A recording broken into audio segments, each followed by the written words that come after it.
The first time I realized my family had decided my future without me, it happened in the most ordinary way possible. I was 33 years old, standing in line at a bakery in Madison, Wisconsin, waiting for a loaf of sourdough I didn't really need, when my phone buzzed with a notification that made my stomach drop. Congratulations on the sale of Whitmore Home Care. I stared at the screen, convinced it had to be a mistake. Whitmore Home Care was the company I helped build, not as a favor, not as a hobby, as my life.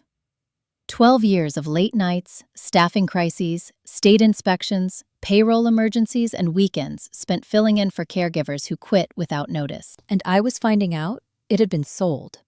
From a push notification. My name is Evelyn Whitmore. Everyone calls me Eve. I'm 33, divorced, no kids, and until that moment, I believed I was a partner in my family's business. Apparently, I was wrong. I didn't move in the bakery line. The woman behind me cleared her throat. I stepped aside, clutching my phone like it might explode. I opened the article. Whitmore Home Care, acquired by Regional Healthcare Group in quiet deal. The piece was short, corporate, bloodless. It mentioned my father, Harold Whitmore, as founder and visionary. My younger brother, Lucas Whitmore, as director of operations. My mother, Carol, praised for her unwavering support. My name didn't appear once. Not as co-founder. Not as operations manager. Not as the person who kept the company alive when my father had his stroke 8 years earlier. Just gone. I called my father, straight to voicemail. I called Lucas. It rang. He answered on the fourth ring. "Hey, Eve," he said, voice cautious. "What's up?" "What did you sell?" I asked. A pause. Too long. "You saw it," he said. "I saw an article," I replied. "I didn't see a conversation." Another pause. "Dad meant to call you." "When?" I asked. "Things moved fast," he said. "The buyers wanted discretion." "And I didn't qualify?" I asked. "It's not like that," he said quickly. "You're emotional right now." I laughed once. A short, sharp sound that startled even me. "Lucas," I said. "Was my name ever on the paperwork?" Silence. That told me everything. I hung up without another word. Whitmore Home Care started in my parents' basement when I was 21. My father had an idea and a stack of unpaid bills. I had a business degree, student debt, and time. I built the scheduling system. I handled compliance. I recruited caregivers, trained them, fired them when I had to. When Dad got sick, I ran the company for 14 months while Lucas finished business school in Chicago. When Lucas came back, they called him the future. They called me reliable. Reliable people don't get ownership. They get responsibility. I drove home without buying the bread. Sat in my car for 10 minutes, breathing through the familiar pressure in my chest. The one I'd learned to ignore for years. I didn't cry. I didn't scream. I opened my laptop. Every contract, every email, every spreadsheet. I knew where everything was because I was the one who'd built the system, and that's when I saw it. An email from 2 years earlier. Buried. Forwarded. Never answered. Subject: Revised Operating Agreement. Sent to my father and Lucas. C. List. Intentionally short. I was not on it. Attached was a document that changed everything. They hadn't sold the company suddenly. They'd been preparing to sell it without me for years. And I'd been working all that time under the illusion of belonging. By nightfall, my parents finally called. "Evelyn," my mother said, voice soft, rehearsed. "We didn't want you to find out this way." "You didn't want me to find out at all," I replied. "That's not fair," she said. "It's accurate," I said. My father cleared his throat. This was a business decision. "And I wasn't part of the business?" I asked. "You were always part of the family," my mother said quickly. There it was. Family. The word they used when they wanted obedience instead of rights. "How much did you sell it for?" I asked. They hesitated. Lucas answered. "Enough." I nodded. Did I get anything? Silence. My father finally said, "You were paid a salary." I closed my eyes. That was the moment something in me went quiet. Not broken. Finished. "I won't argue," I said. "I won't ask you to explain." "That's good," my mother said, relief flooding her voice. "It's not for you," I replied. I ended the call. That night, I sat alone in my apartment, the hum of traffic outside, and realize something that would change everything. They didn't betray me in a moment of weakness. They planned it. And people who plan your exclusion don't deserve your silence. They deserve consequences. I didn't sleep that night, not because I was spiraling, but because my mind was doing something it hadn't done in years. It was organizing. At 3 a.m, I sat cross-legged on my living room floor with my laptop open, surrounded by old notebooks and file folders I'd never bothered to throw away. Payroll logs, vendor contracts, compliance checklists, handwritten notes from state inspectors. My fingerprints were on everything. Whitmore Home Care hadn't just been my job, it had been my infrastructure. And infrastructure leaves records. By dawn, I wasn't angry anymore. Anger is loud, sloppy. It makes you want to confront, to demand, to explain yourself to people who have already decided not to listen. What I felt instead was cold clarity. They sold the company without me because, legally, they could, which meant the real question wasn't what they did. It was why they were able to do it. The answer sat quietly in a folder labeled Corporate 2016, the year my father had his stroke, the year everything changed. Back then, Harold Whitmore had been hospitalized for weeks. My mother was overwhelmed. Lucas was in Chicago, unreachable most days. I stepped in without discussion, took over operations, signed checks, spoke to lawyers, met with regulators. At the time, they'd called it temporary. But temporary has a way of becoming permanent when it's convenient. I opened the folder. There it was. A power of attorney, signed by my father, witnessed, notarized, granted to my mother, not to me. I remembered the day he'd signed it. I'd driven him to the office myself, sat in the waiting room while the attorney explained things behind a closed door. They told me it was just in case. Just in case. That document had been their opening. Everything after that flowed through it. My mother had been the legal decision maker, while I was the operational one. She didn't understand the business. She didn't need to. She just needed access. And Lucas. Lucas came back 6 months later. Fresh degree, new confidence, a title waiting for him. Director of Operations. My title never changed. Office manager. Despite the fact that I was running 3 departments and handling compliance across 4 counties. Reliable people don't get titles. They get expectations. I kept digging. Emails, meeting notes, a consulting agreement with a valuation firm I'd never spoken to. The sale hadn't been sudden. It had been staged. They'd hired advisors, held meetings, negotiated terms, all without me. And then I found the part that made my stomach tighten. An internal memo from the buyers. Due diligence notes. Key person dependency. Evelyn Whitmore. Risk mitigation plan. Retain for transition period, then release. They knew. The buyers knew the company relied on me. And my family still chose to sell without my consent, assuming I'd stay long enough to smooth the transition. They didn't just exclude me. They used me. My phone buzzed. A text from Lucas. Can we talk tomorrow? In person? I didn't reply. Not because I was being petty, because I needed time to decide something important. Whether I was going to walk away quietly, or whether I was going to stop protecting people who had never protected me. The next morning, I called a lawyer. Not the family attorney. Not someone my parents recommended. A woman named Dana Alvarez. Mid-40s, corporate litigation. Reputation for being methodical and unflinching. Her assistant booked me for a consultation that afternoon. When I walked into her office, she didn't offer sympathy. She offered coffee and silence. I laid everything out. The sale, the emails, the memo, the years of unpaid overtime disguised as loyalty. When I finished, she leaned back in her chair. You were never an owner, she said carefully. But you may have been misclassified. Meaning? I asked. Meaning they treated you like an employee when it benefited them, she said, and like a partner when it didn't. I nodded. That sounds familiar. There are laws about that, she continued, especially when there's reliance, representation, and exclusion. Do I have a case? I asked. She didn't answer immediately. Do you want one? She asked instead. I thought about my parents' voices. Calm, certain. Relieved once they realized I wasn't going to argue. I thought about the article. My name erased. I want the truth on record, I said. And I want to stop being the solution to a problem I didn't create. Dana nodded. Then we start with a letter. That afternoon, Lucas showed up at my apartment anyway. He looked uncomfortable. like someone who'd rehearsed but forgotten the lines. "Eve," he said, stepping inside. "I know you're upset." "I'm not upset," I replied. "I'm informed." He flinched. "We didn't mean to hurt you," he said. "This was about protecting Mom and Dad." "From what?" I asked. "From risk," he said. "From stress." "And I wasn't worth protecting?" I asked. "That's not what I meant. It's what you did," I said. He sighed. "The buyers insisted on a clean structure, and you gave them one," I replied, "by cutting me out." He looked at the floor. "You always said you didn't care about titles." I stared at him. "I cared about respect," I said. "Titles are how businesses show it." Silence stretched between us. "Are you going to sue us?" he asked quietly. I shook my head.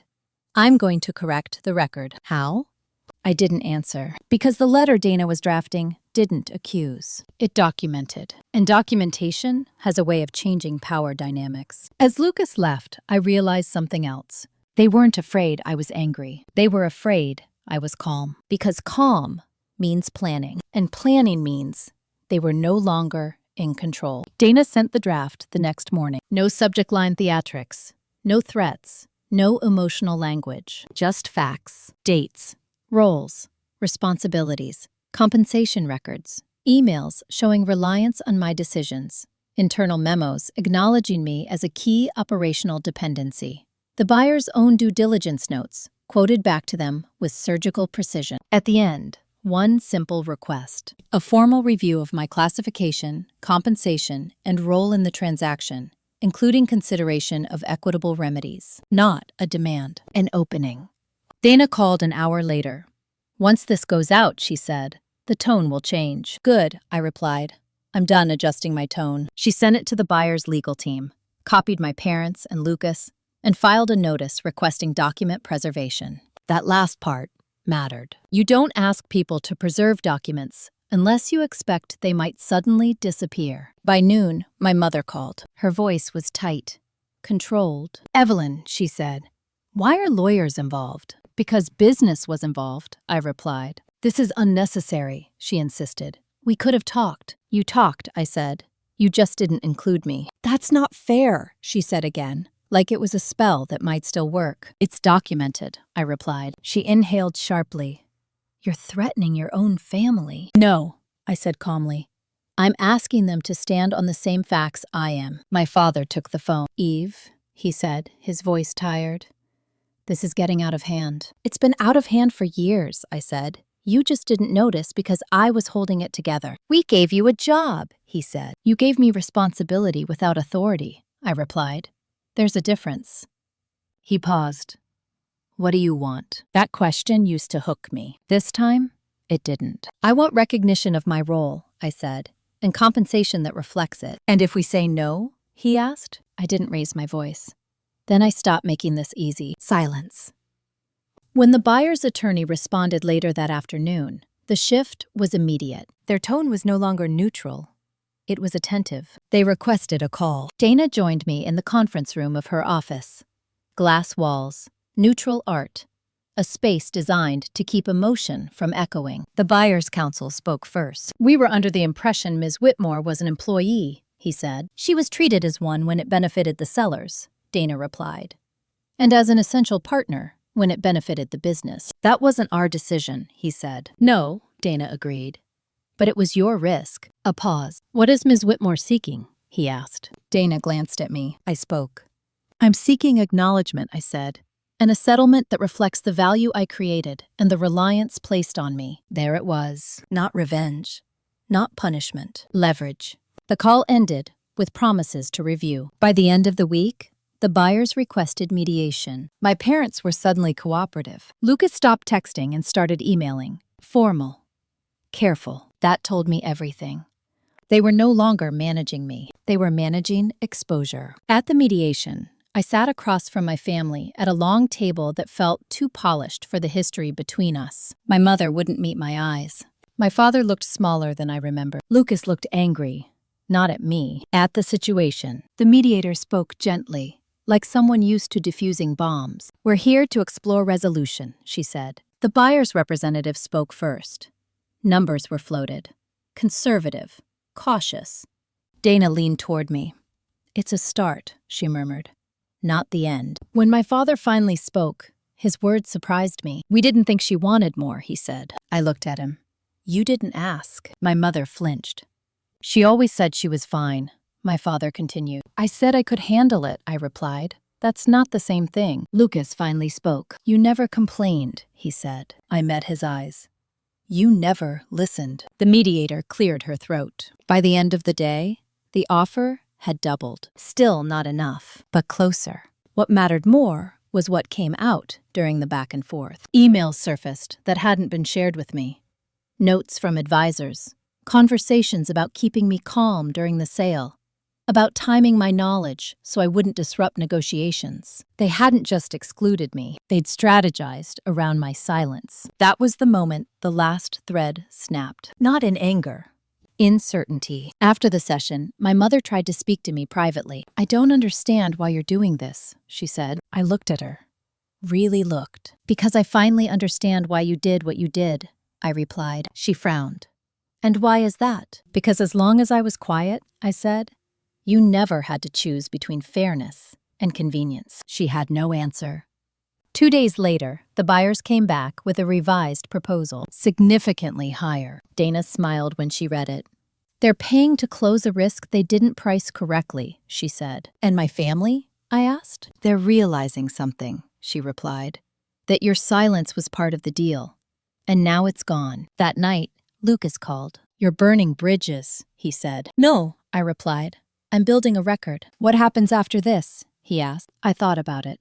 "I stop working for people who don't see me," I said. There was a pause. "You always were the backbone," he said quietly. I almost laughed. Being called the backbone after being sold without consent felt like an insult disguised as praise. "I'm done being structural support," I said. "I want a seat." When we hung up, I felt something shift again. Not triumph. Alignment. For the first time, my actions matched my value. And that made the next decision easier than I expected. Because once you stop filling gaps for others, you get to decide what you build instead. The revised proposal sat in my inbox for 2 days before I opened it again. Not because I was afraid of the numbers, because I was measuring something else. How it felt to let them wait. For most of my adult life, I've been trained to respond quickly, to smooth things over, to reassure, clarify, fix. Silence had always been interpreted as failure on my part, a problem to correct. Now, silence was leverage. Dana noticed it immediately. "You don't need to rush," she said when we spoke. "They're the ones with the clock." That was true. The buyers wanted closure. My parents wanted resolution. Lucas wanted this to stop before it cost him his image of himself. I wanted something different. I wanted the truth to settle in my bones long enough that I didn't forget it later. During those 2 days, my mother tried a new tactic. Nostalgia. She sent me a photo. An old one. Me at 22, sitting at the kitchen table surrounded by paperwork, hair in a messy bun, smiling at the camera like I'd been caught doing something noble. "You were always so dedicated," she wrote. No apology. No acknowledgement of harm, just a reminder of who I used to be when my labor was convenient. I didn't reply. The next morning, my father left a voicemail. "Eve," he said, voice heavy, "this has gone far enough. We're family. Money shouldn't come between us." I listened to it once, then archived it. Money hadn't come between us. Control had. At the end of the second day, I opened the proposal. The number was substantial. More than I'd ever made in a year. More than I'd imagined asking for back when I still believed loyalty would be rewarded eventually. But something was missing. No acknowledgement of wrongdoing. No statement of reliance. No record of misclassification. Just a check, and a confidentiality clause thick enough to bury the story permanently. Dana saw it immediately. "They want you paid and quiet," she said. "I've been quiet for 12 years, I replied. "That's how we got here." "So what do you want changed?" she asked. I thought about it. Not emotionally.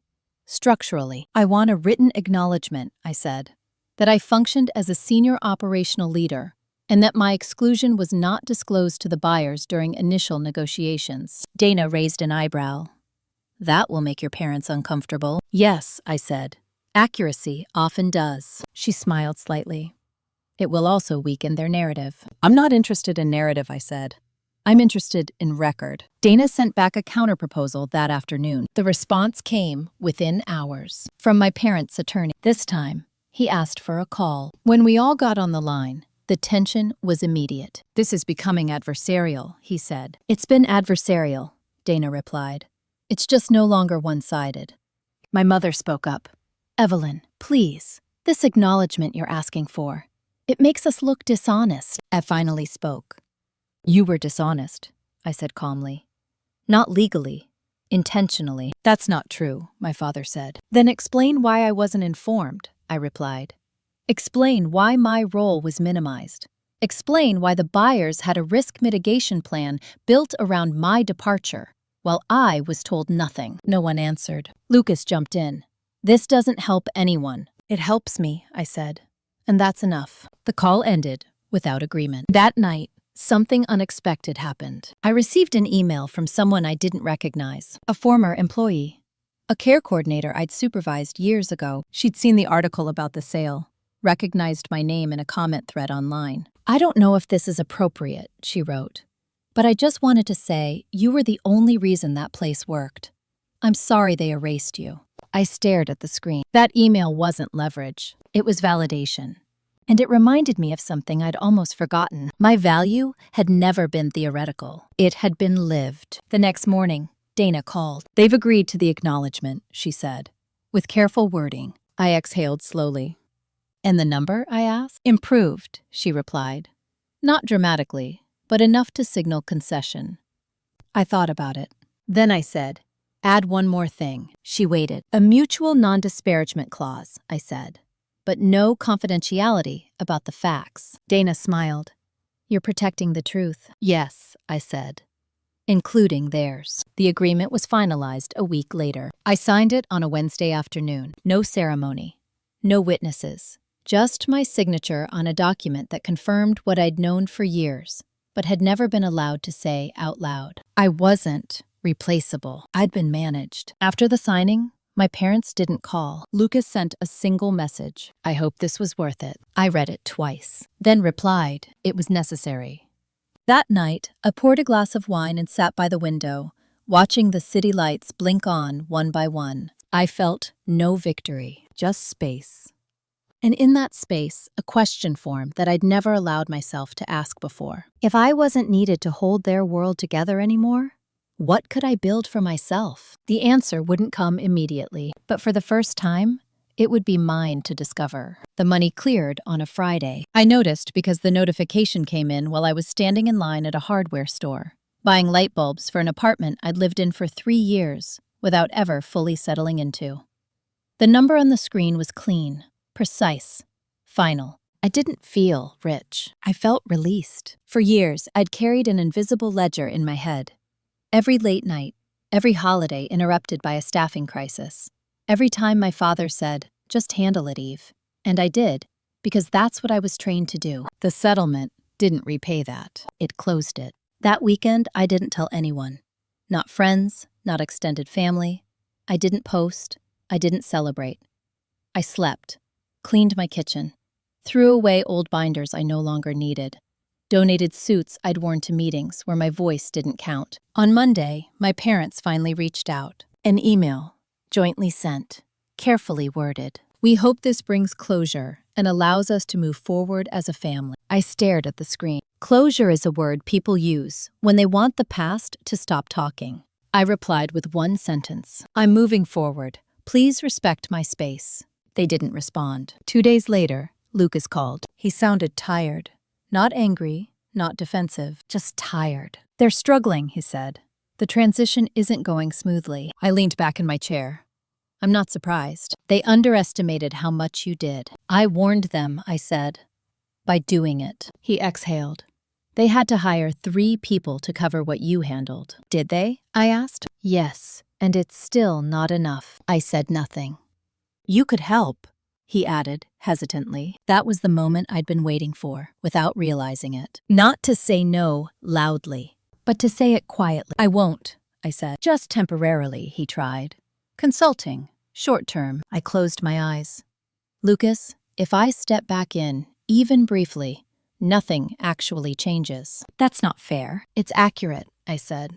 They won't learn if I keep cushioning the impact. He was quiet for a long time. You've changed, he said finally. Yes, I agreed. That was the point. After the call, I sat very still. For the first time, they were experiencing the absence I'd lived with for years. And it wasn't dramatic. It was inconvenient, which made it real. A week later, I resigned from my job. Not impulsively.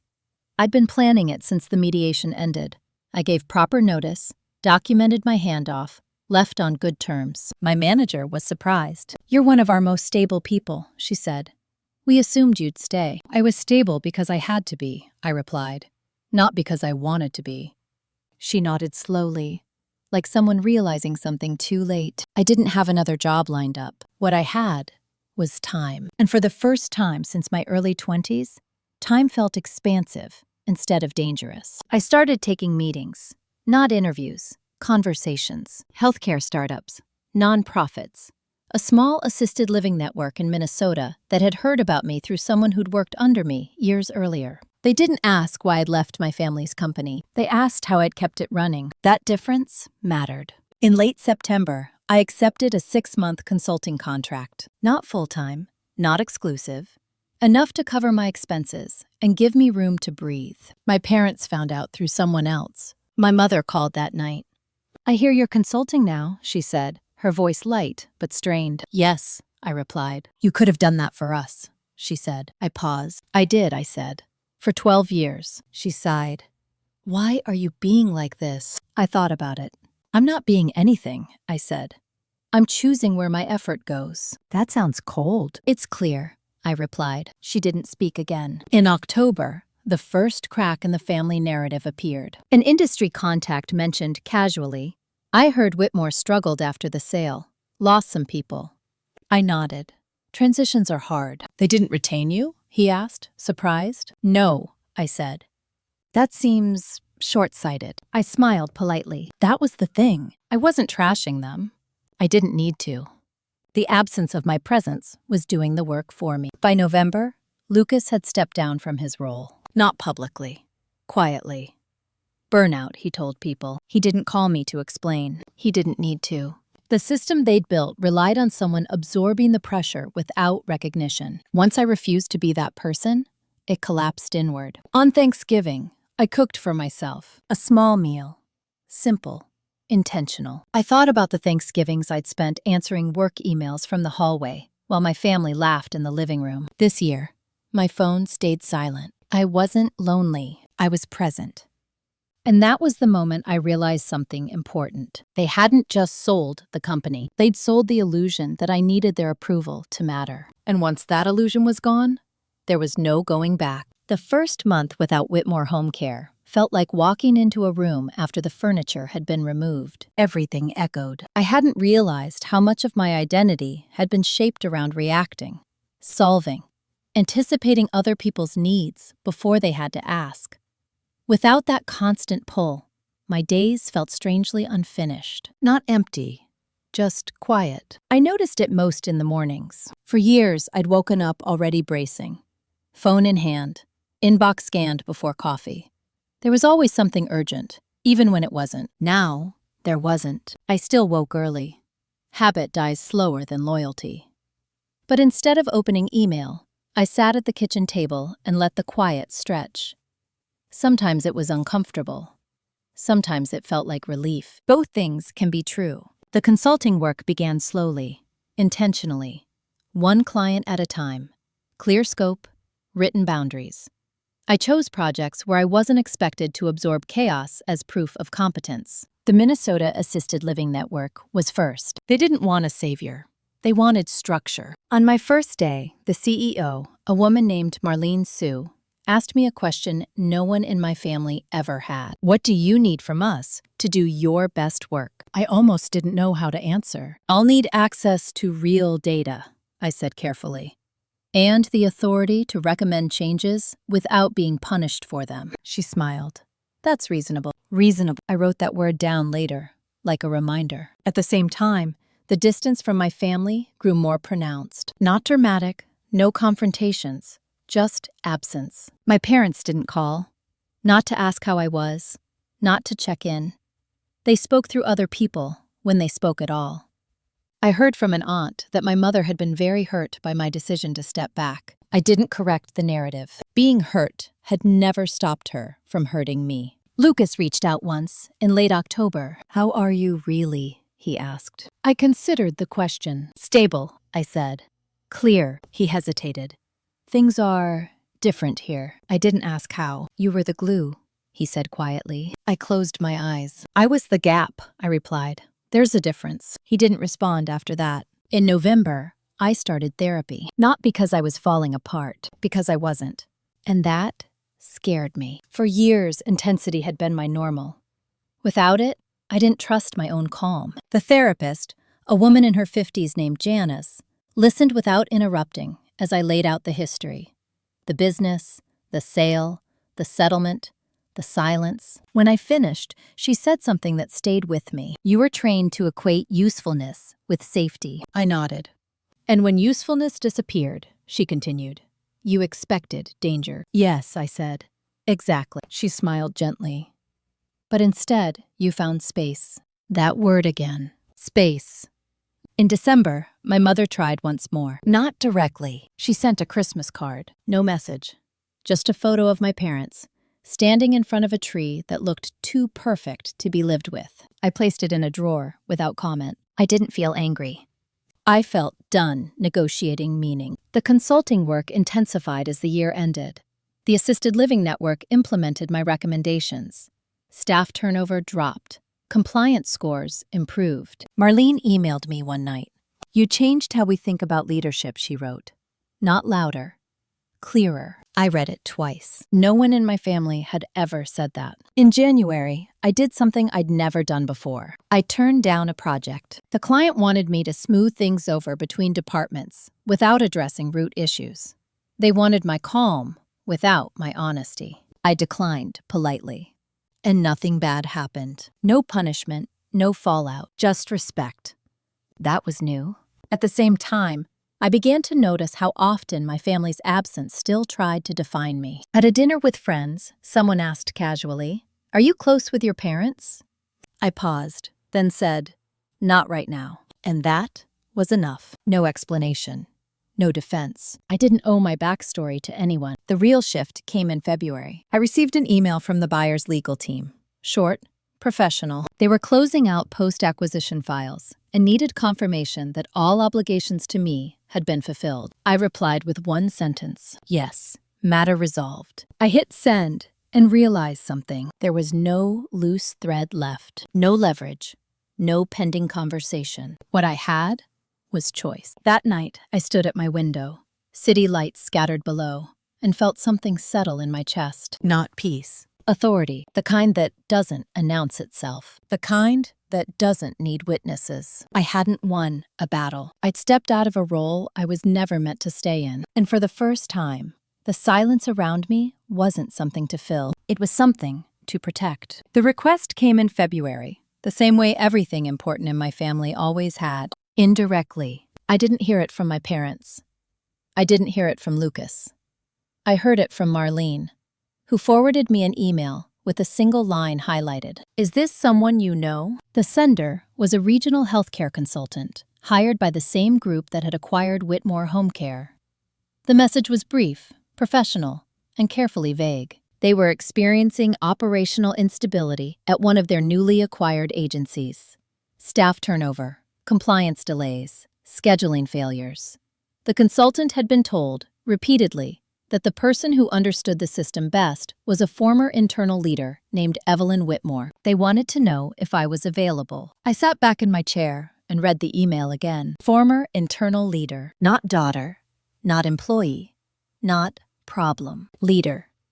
I didn't reply right away, not because I was tempted, because I wanted to understand something first. I called Dana. "They're circling back," I said. She wasn't surprised. "Of course they are." "What do you think?" I asked. "I think they underestimated what they bought," she said, "and overestimated how replaceable you were." I nodded. "If I say no?" "Then they struggle," she said. "If you say yes, I lose something." I finished. Exactly. That night, Lucas called. I didn't answer. He left a voicemail. "Eve," he said, voice tight. "I heard they reached out to you. Mom's panicking. Dad's health hasn't been great.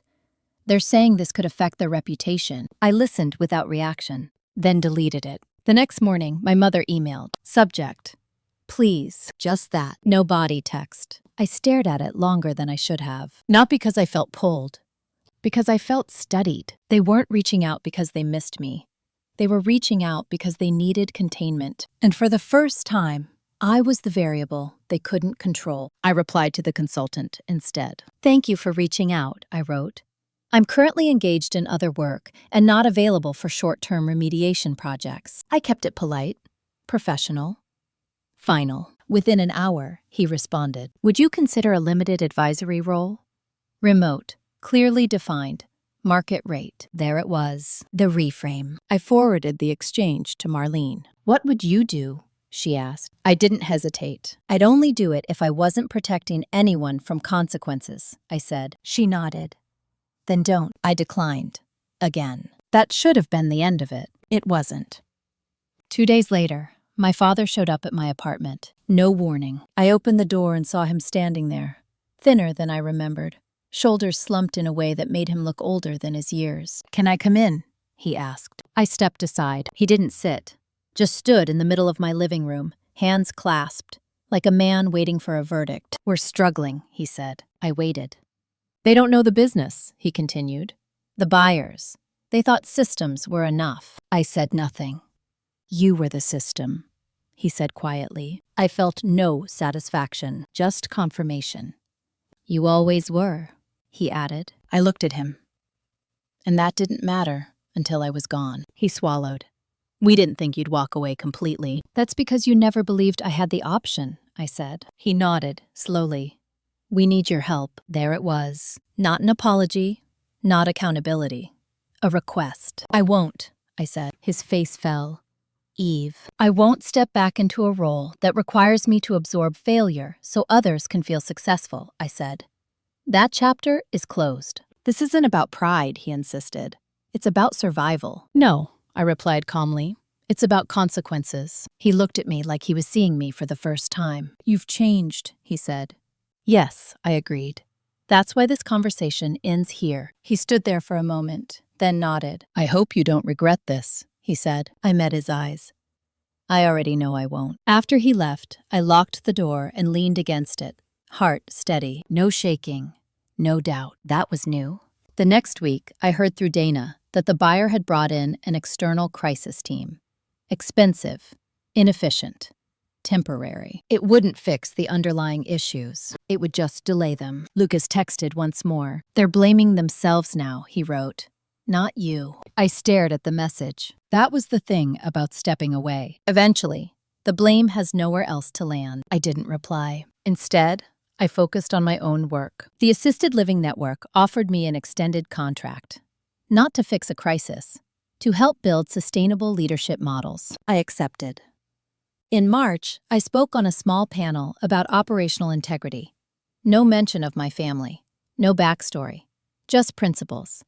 Afterward, a woman in her 60s approached me. "I spent 30 years holding my family's company together," she said. "I wish I'd known I could stop." "You always could," I said. "You just didn't know the cost of staying." That night, I wrote something down in my notebook. If people only value you when you're holding things together, they don't value you. They value the stability you provide. And stability without respect is just exploitation with better lighting. By the end of the month, the request stopped. Not because the problems were solved, because they understood the boundary was real. And when the need fades, so does the pretense of connection. I slept well that night, not because everything was resolved, but because nothing was waiting for me to fix it. For the first time, that felt like freedom. No announcements, no turning points, just the slow return of light in the mornings, and a sense that something heavy had finally moved off my shoulders. I didn't hear from my parents for weeks. That silence wasn't punishment. It was recalibration. People who are used to control don't know what to do when it stops working. They test, they wait, they look for cracks. I didn't give them any. Work filled my days in a way that felt intentional instead of consuming. The assisted living network expanded into a third state, and Marlene brought me into strategic planning sessions I'd never been allowed near in my own family's company. No one interrupted me. No one softened my recommendations. No one translated my words to make them more palatable. When I spoke, decisions followed. That kind of respect changes you, not overnight, but permanently. In April, I ran into someone I hadn't seen in years, Nina Caldwell. She'd been a regional compliance officer during the early years of Whitmore Home Care.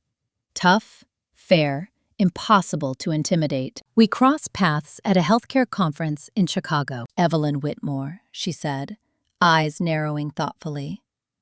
"I wondered when I'd see you again." We sat for coffee between sessions. "I heard about the sale," she said, stirring her cup. "You disappeared." "I stepped back," I replied. She snorted softly. "Same thing when you're a woman who knows too much," I smiled. "They underestimated what you did," she continued. "I always thought that was a mistake."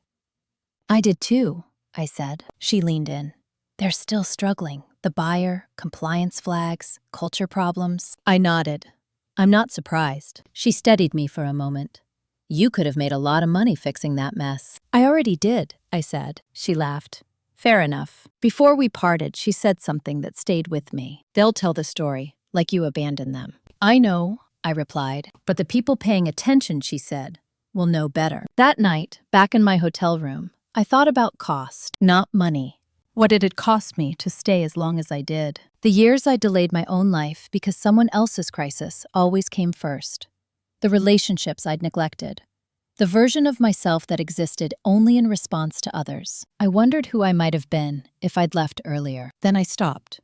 That question leads nowhere useful. In May, my brother called, not for help, to apologize. His voice was strained, raw in a way I'd never heard before. "I should have said something," he said, "years ago." I didn't interrupt. "I let them treat you like an extension of the company," he continued, "because it made things easier for me." "Yes," I said. He exhaled.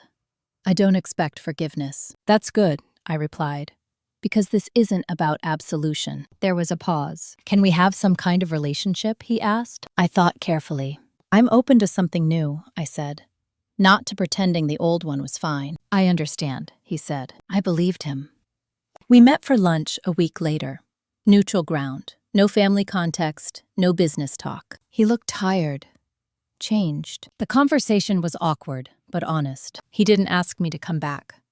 I didn't offer. That mattered. Around the same time, my mother stopped sending messages entirely, not even indirect ones. I felt a flicker of sadness. Then it passed. Grief doesn't disappear. It transforms. In June, I signed a lease on a new apartment. Bigger. Brighter. Mine. I didn't tell my parents. I didn't feel the need to. As I unpacked boxes, I realized something subtle but profound. For the first time, my choices didn't feel like reactions. They felt authored. The cost of not coming back was clear. I lost proximity, familiarity, the illusion of harmony. But I gained something I'd never had before. A life that didn't depend on my ability to absorb other people's dysfunction. And once you taste that, going back isn't just hard, it's impossible. I stood by the window of my new place, watching the city move without me. For years, I'd been the constant, the reliable one, the one who showed up no matter what. Now, I was choosing something else, not distance, discernment. And that, more than any settlement or apology, felt like the real turning point. By July, I stopped being a topic of conversation. That's how I knew the shift was real. For months after the sale, my name had floated through rooms I wasn't in half-whispered explanations, in defensive rewrites, in warnings disguised as concern. I was the reason things were tense, the reason decisions felt heavier, the reason silence lingered after certain questions. Then, gradually, I wasn't. People move on when you're no longer available to carry meaning for them. I heard about it secondhand. Always secondhand. A cousin mentioned that my parents were keeping things private these days. An old family friend said Lucas had taken a role at another company, somewhere out of state. Someone else said Whitmore Home Care had quietly rebranded after the acquisition. as if a name change could reset memory. I didn't correct anyone. I wasn't interested in reclaiming a narrative that no longer mattered to me. What mattered was how my life felt now. It felt steady, not exciting in the way chaos pretends to be, but grounded, predictable in a way that made room for joy instead of urgency. I worked 4 days a week. I took Fridays off, not for errands or catch-up, but because I could. On one of those Fridays, I sat in a park near my new apartment, watching a woman teach her daughter how to ride a bike. The girl wobbled, fell, got back up. The mother didn't rush in. She let the process unfold. That struck me. I'd never been allowed to wobble. Every mistake had been preemptively corrected, every decision subtly guided. Love, in my family, had always come with supervision. I wondered who I might have become if I'd been trusted to fall. In August, I received an invitation I didn't expect. A wedding from my cousin Rachel, younger than me by 10 years. Someone I'd barely known because she'd grown up in the margins of our family gatherings, quiet and observant. The invitation was simple. No family table assignments, no formal expectations. Just a note, handwritten at the bottom. I'd love it if you came. No pressure. I stared at it for a long time. Then I RSVP'd yes. The wedding was held in a small town outside Milwaukee. Barn-style venue. Warm light. Casual. My parents were there. So was Lucas. We acknowledged each other politely. No tension. No reconciliation. Just distance with manners. It felt fine. During the reception, Rachel found me near the edge of the dance floor. "I'm glad you came," she said. "Me too," I replied. She hesitated, then said, "I always wondered why you disappeared." I met her eyes. I didn't disappear. I stopped being convenient. She nodded slowly. That makes sense. Later that night, as I drove home, I realized something important. I could be in the same room as my family now, without shrinking. Not because things were resolved, because they no longer defined me. In September, my consulting work shifted again. Marlene asked me to help design a leadership development program for women in family-run organizations. Not a lecture, a framework. How do you teach someone to see control when it's disguised as care? She asked. I thought about it. You don't, I said. You give them language and let them recognize it themselves. The program launched quietly. No fanfare. But the response was immediate. Emails, notes, stories. Women in their 50s, 60s, some older. All with variations of the same realization. I wasn't alone. I wasn't crazy. I wasn't ungrateful. I'd just been managed instead of loved. One message stayed with me. I stayed 35 years because I thought leaving would destroy the family. Turns out, staying destroyed me. I read it twice, then closed my laptop and went for a walk. That evening, my father called. I almost didn't answer, but I did. "Eve," he said, "I heard about the program you're running." "Yes," I replied. "It sounds meaningful," he said. "It is." A pause. "I'm proud of you," he said, quietly. I waited. No follow-up, no request, no guilt. Just that. I believed him. And for the first time, it didn't change anything. I didn't soften. I didn't lean in. I didn't reopen doors. Because pride without repair is just observation. "I have to go," I said gently. "But thank you." When the call ended, I felt no rush of emotion, just neutrality. That was the version of me they couldn't reach anymore, the one who didn't need affirmation to stay steady. In October, I celebrated my 34th birthday quietly. A few friends, a good meal, no speeches, no symbolism. As I blew out the candles, I thought about the girl I'd been at 21, sitting at my parents' kitchen table, believing that contribution would eventually lead to belonging. She wasn't foolish, she was hopeful. And hope, when misplaced, becomes endurance. I had endured long enough. Now, I was choosing. And the most unexpected part? Nothing dramatic happened when I did. No collapse, no punishment, no catastrophe. Just a life that finally fit. The email arrived in early November, tucked between a client update and a calendar reminder. Subject, Thanksgiving. No greeting. No explanation. Just that. I didn't open it right away. Not because I was afraid of what it said, but because I recognized the timing. Thanksgiving had always been the most complicated holiday in my family, a performance of togetherness. a test of endurance disguised as gratitude. When I finally opened the email, it was brief. "We're having a small gathering this year. You're welcome to come if you'd like." No apology. No acknowledgement of the past year. No mention of the sale, the settlement, the silence. Just an invitation shaped like nothing had happened. I closed my laptop and went for a walk. The air was sharp, the leaves nearly gone from the trees. The city had that pre-winter stillness that always made me reflective. A year ago, that invitation would have pulled at me. I would have wondered if this was the moment things reset, if showing up would prove something, if absence had made them miss me. Now, it felt different. It felt optional. I called Janice, my therapist, later that afternoon. "They invited me to Thanksgiving," I said. "And how does that feel?" she asked. I thought about it. "Like a test," I said, "but not one I have to take." She smiled. "What would attending cost you?" I didn't answer immediately. "It would cost me the clarity I've built," I said. "I'd spend the day monitoring, adjusting, absorbing, pretending nothing happened so everyone else could feel comfortable." "And what would not attending cost?" she asked. "Discomfort," I said. "Mostly theirs." Silence on the other end of the line. "That sounds like a reasonable trade," she said. I didn't respond to the email right away. I waited 3 days. Then I wrote back. "Thank you for the invitation. I won't be able to attend this year. I hope you have a good holiday." That was it. No explanation. No counteroffer. When my mother replied, her message was longer. "We were hoping to move forward.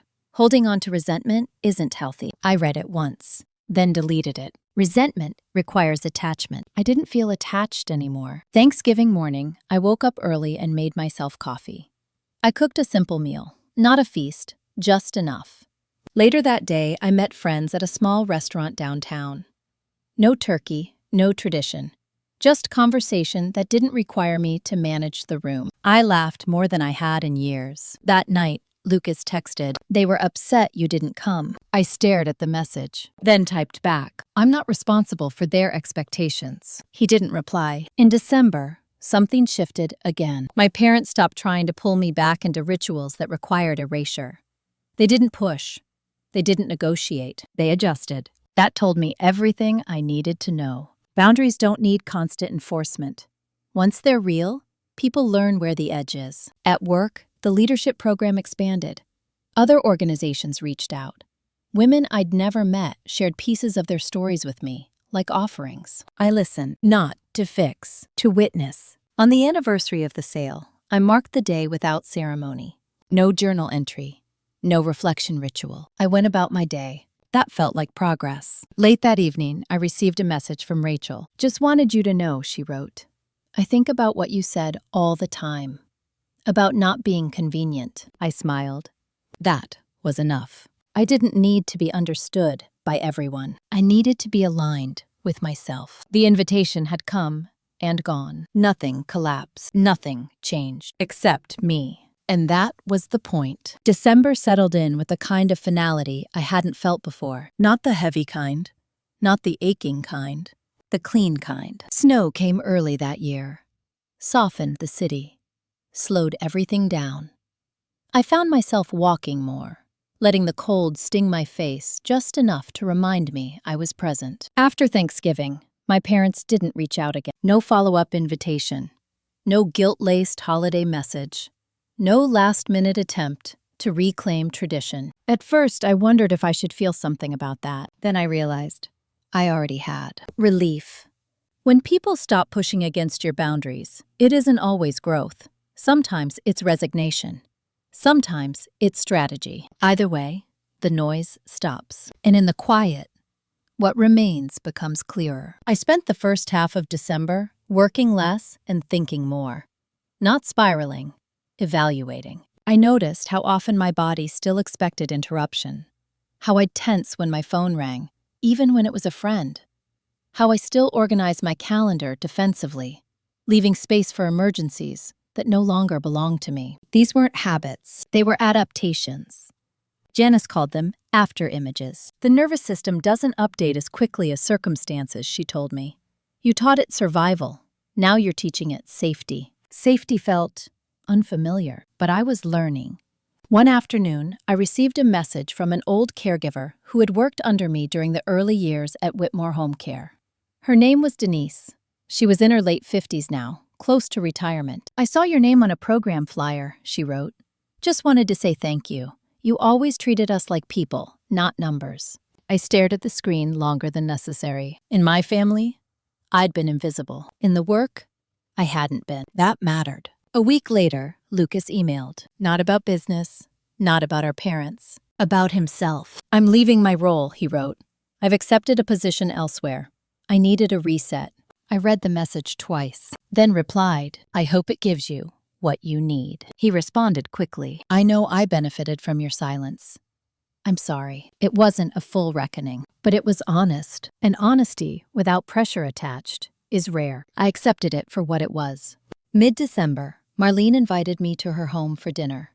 Small group, warm, no hierarchy, no agenda. At one point, she raised a glass and said, "To women who stop holding everything together and start building something better." No one clapped. No one made a speech. We just nodded and drank. That felt right. On December 23rd, my mother sent a message. Short. Uncharacteristic. "Merry Christmas, Evelyn." No manipulation. No implication. Just that. I sat with it for a moment, then replied, "Merry Christmas." And that was all. I didn't feel pulled back in. I didn't feel triumphant. I felt neutral. That neutrality surprised me more than anger ever had. Christmas Day was quiet, intentional. I cooked, read, took a long walk while the city slept, watched lights flicker in windows that weren't mine, and felt no longing to be inside them. I realized something that afternoon. I no longer measured my peace against their presence. I'd built something separate, independent, untouchable. At the end of the year, I reviewed my finances, my calendar, my commitments, everything aligned. No hidden obligations, no unpaid emotional labor, no lingering expectations I hadn't chosen. I wrote a single sentence in my notebook. "I am not responsible for systems that only work when I disappear." I closed the notebook and didn't reopen it. The lesson had already settled. As the year ended, I thought back to the moment in the bakery when I'd learned the company had been sold without me. The shock, the disbelief, the old instinct to fix. That version of me would have tried to earn her way back in. This version didn't need access. She had autonomy, and that was something no one could sell without her consent again. The year ended without a reckoning. No dramatic apology. No family meeting where everything was finally said out loud. No moment where the past reorganized itself neatly into something fair. Instead, it ended with something quieter. Ownership. Not of a company. Not of a story. Of myself. On the morning of January 1st, I woke before sunrise. Snow covered the streets, muting the city into something soft and still. I made coffee and stood by the window, watching a lone car pass, headlights cutting briefly through the dark. I thought about how much of my life had been shaped by permission. Permission to speak. Permission to lead. Permission to leave. I'd spent years believing I needed it. The truth was, I'd just been trained to wait. Whitmore Home Care no longer existed in the way I remembered it. The name had been absorbed, the systems rewritten, the story simplified. Somewhere in a corporate archive, my contributions lived only as data points, stripped of context. And that was fine, because what I built inside myself hadn't been acquired. I didn't feel bitterness when I thought of my parents anymore. I felt clarity. They hadn't been villains. They'd been comfortable. Comfortable relying on me. Comfortable redefining fairness. Comfortable calling control love, as long as it worked. Understanding that didn't excuse the harm, but it freed me from personalizing it. I wasn't rejected because I lacked value. I was excluded because I had too much of it. And they didn't want to share power. That distinction mattered. In January, the leadership program expanded nationally. I didn't brand it with my name. I didn't need to. The work spoke for itself. Women reached out every week. Stories poured in. Some were louder than mine, some quieter. All familiar. Family businesses, silent daughters, promotions promised but never given, inheritance framed as generosity instead of right. I didn't offer revenge. I offered language. Language changes everything. It gives shape to what you've been carrying without knowing how to name. One afternoon, a woman in her 70s emailed me. "I spent 40 years being indispensable," she wrote. When I stopped, they called me selfish. I wish I'd known earlier that selfishness was just what they called boundaries. I closed my laptop and sat with that. Revenge stories often end with karma. This one didn't. It ended with discernment. I didn't destroy my family. I didn't expose them publicly. I didn't burn anything down. I stepped out. And when I did, the system revealed itself without my help. That's the part people don't like to talk about. Sometimes the most effective payback isn't confrontation, it's withdrawal. You stop explaining. You stop compensating. You stop absorbing blame that isn't yours. You let the structure stand on its own. If it collapses, that tells you everything you need to know. In February, I received one last message from my father. Not a request, not an apology, an observation. I see now how much you carried. I read it once, then replied, yes, nothing more. No reopening, no negotiation. Because recognition after the fact doesn't rebuild trust. It just confirms the loss. And I wasn't interested in going backward. I was building a life that didn't require me to disappear to function. A life where my voice didn't need to be moderated. Where my work didn't need to be justified. Where love wasn't measured by usefulness. That life wasn't loud. It was stable. And stability, when chosen, is power. If you're listening to this and something feels familiar, I want you to hear this clearly. Being excluded doesn't always look like rejection. Sometimes it looks like being included without authority. Like being relied on without recognition. Like being told you're family when what they mean is compliant. That isn't love. That's management. And you are allowed to leave systems that only work when you sacrifice yourself. You don't owe people access just because they're related to you. You don't owe silence to protect someone else's comfort. You don't owe loyalty to arrangements that erase you. The moment you choose yourself, the story changes. Not because they suddenly understand, but because you do. Thank you for staying with me until the end. If this story resonated with you, leave a comment. I read them all. Tell me if you've ever been excluded, controlled, or quietly pushed aside by people who called it love. Like the video if it helped you put words to something you felt for a long time. Subscribe if you want more stories about revenge, family drama, betrayal, inheritance, and the quiet kind of justice where the tables don't just turn, they're left behind. Some endings aren't about winning. They're about finally being free.